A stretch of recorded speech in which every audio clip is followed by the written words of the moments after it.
For many, the service of 9 lessons and carols from King's College, Cambridge, is when Christmas begins. Listened to by millions of people around the world, it starts with the chorister singing the first verse of Once in Royal David City. The priest who introduced this service to King's College Chapel exactly 100 years ago was Eric Milner White. He had served as a military chaplain in the First World War.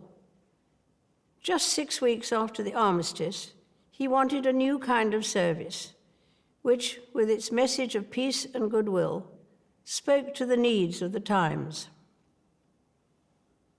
2018 has been a year of centenaries. The Royal Air Force celebrated its 100th anniversary with a memorable flypast, demonstrating a thrilling unity of purpose and execution.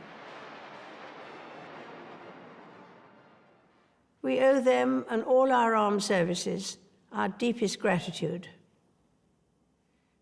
My father served in the Royal Navy during the First World War. He was a midshipman in HMS Collingwood at the Battle of Jutland in 1916. The British fleet lost 14 ships and 6,000 men in that engagement.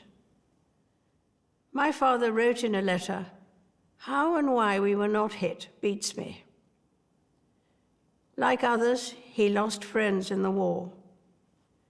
At Christmas, we become keenly aware of loved ones who have died, whatever the circumstances. But of course, we would not grieve if we did not love. Closer to home, it has been a busy year for my family.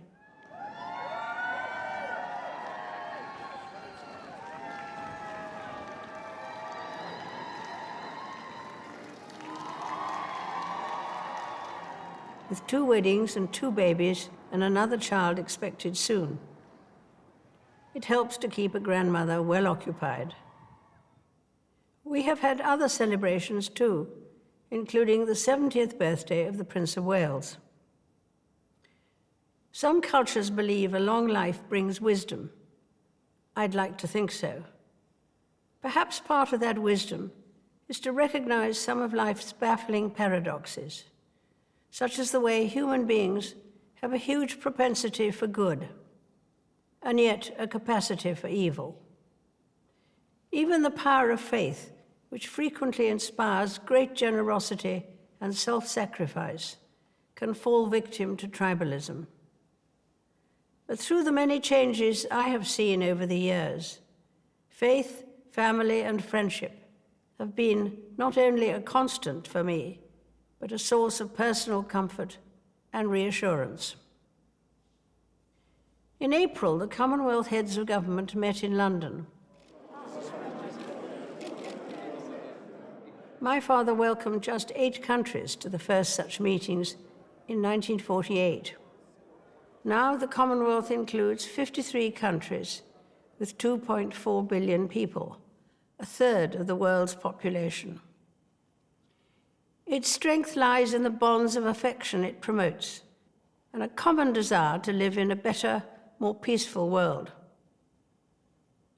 Even with the most deeply held differences, treating the other person with respect and as a fellow human being is always a good first step towards greater understanding. Indeed, the Commonwealth Games, held this year on Australia's Gold Coast, are known universally as the Friendly Games because of their emphasis on goodwill and mutual respect. The Christmas story retains its appeal since it doesn't provide theoretical explanations for the puzzles of life. Instead, it's about the birth of a child and the hope that birth 2,000 years ago brought to the world. Only a few people acknowledged Jesus when he was born. Now, billions follow him. I believe his message of peace on earth and goodwill to all is never out of date. It can be heeded by everyone. It's needed as much as ever. A very happy Christmas to you all.